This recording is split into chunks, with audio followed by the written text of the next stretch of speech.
आपातकाल के 50 साल, 2 महारानियां भी हुई थी गिरफ्तार। कैसे हुई थी दोनों की तिहाड़ से रिहाई?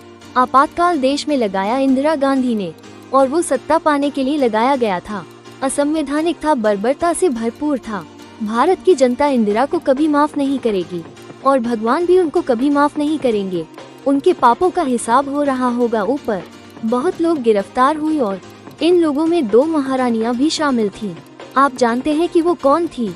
इंदिरा गांधी की सरकार ने 25 जून 1975 को देश में आपातकाल लगाने की घोषणा की थी।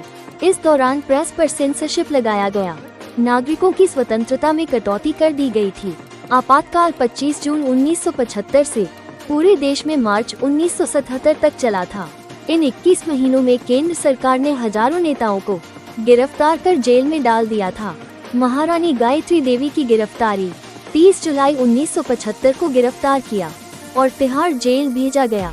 भारत की राजनीति में इंदिरा गांधी और राजस्थान के जयपुर राजघराने की महारानी गायत्री देवी की प्रतिद्वंद्विता मशहूर है।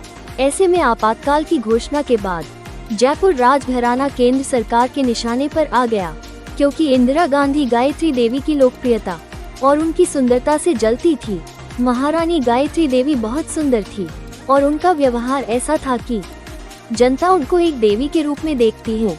फिर क्या सरकारी अधिकारियों ने इस घराने के महलों पर छापेमारी शुरू कर दी थी। उस समय गायत्री देवी संसद सदस्य हुआ करती थी। वो स्वतंत्र पार्टी के नाम से एक राजनीतिक दल चलाती थी। जिस समय देश में आपातकाल लगा था, उस समय वो मुंबई में अपना इलाज करा रही थी। वो 30 जुलाई 1975 को दिल्ली पहुंची और इसके बाद ही पुलिस ने उन्हें विदेशी विनिमय और स्मगलिंग विरोधी कानून में गिरफ्तार कर लिया गया। उनके साथ उनके बेटे भवानी सिंह को भी पुलिस ने पकड़ा था। पुलिस ने आरोप लगाया था कि उनके पास विदेश यात्रा से बचे कुछ डॉलर हैं, जिनका हिसाब उन्होंने नहीं दिया है। ये कहकर मां पुत्र को दिल्ली की मशहूर तिहाड़ जेल में डाल दिया गया, जबकि ये सब इंदिरा गांधी के इशारे पर हो रहा था। दूसरी महारानी विजय राजे सिंधिया ग्वालियर राजघराने की राजमाता विजय राजे सिंधिया थी। इनको भी 3 सितंबर 1975 को गिरफ्तार किया और तिहाड़ जेल में डाल दिया गया था। जेल अधिकारियों ने दोनों महारानियों को एक ही कमरे में रखने की सोची थी, लेकिन इसकी खबर लगते ही गायत्री देवी ने विरोध शुरू कर दिया था। उनका कहना था कि इससे उनकी निजता प्रभावित होगी और हम दोनों की आदतें अलग अलग हैं। उनकी इस अपील को जेल अधिकारियों ने मान लिया था। विजय राजे सिंधिया को तिहाड़ की एक दूसरी कोठरी में रखा। वहीं गायत्री देवी के पुत्र भवानी सिंह को एक ऐसे कमरे में रखा गया था। उनके कमरे में बाथरूम भी था। भवानी सिंह महावीर चक्र से सम्मानित सैनिक थे। राजमाता और महारानी का कमरा। इस घटना का जिक्र गायत्री देवी ने अपनी आत्मकथा द प्रिंसेस रिमेम्बर्स में भी किया है, आप पढ़ सकते हैं। उन्होंने लिखा है, मुझे योग के लिए अपने कमरे में थोड़ी जगह चाहिए थी। मुझे रात में पढ़ने और संगीत सुनने की भी आदत थी। महारानी गायत्री देवी के दूसरे पुत्र जगत उन्हें इंग्लैंड से वोग और टैटलर पत्रिका के अंक तिहाड़ में भेजा करते थे, जिन्हें पढ़ते हुए वो अपना समय बिताती थी। वहीं कुछ लोगों ने उन तक एक रेडियो सेट भी पहुंचा दिया था। इस पर वो समाचार सुना करती थी। लेकिन राजमहलों में रहने वाली गायत्री देवी जेल के दूसरे कैदियों से दूरी बनाकर रखती थी। गायत्री देवी ने अपनी और अपने बेटे की रिहाई के लिए उस समय की प्रधानमंत्री इंदिरा गांधी को पत्र लिखा था और बताया कि मेरा स्वास्थ्य खराब हो रहा है। इसके बाद उनको इलाज के अस्पताल में भर्ती करवाया गया, परंतु अस्पताल में भी मोटे मोटे चूहे थे। इसके साथ ही इंदिरा गांधी ने उनसे जबरन लिखवाया कि वो राजनीति से संन्यास ले रही हूँ और उनके इंदिरा गांधी के कार्यक्रमों का समर्थन करती हूँ। ऐसा आश्वासन ललिखित में लेने के बाद ही महारानी की रिहाई के रास्ते खुले।